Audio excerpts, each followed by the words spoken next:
Can you spin a plane out of wire? Make the connection with EU science.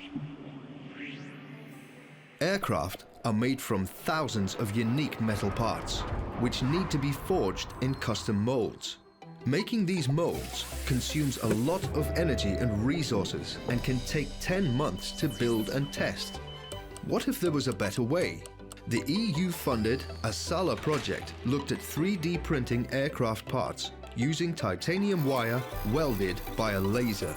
Because printers use less material than molds, they are 40% cheaper to build.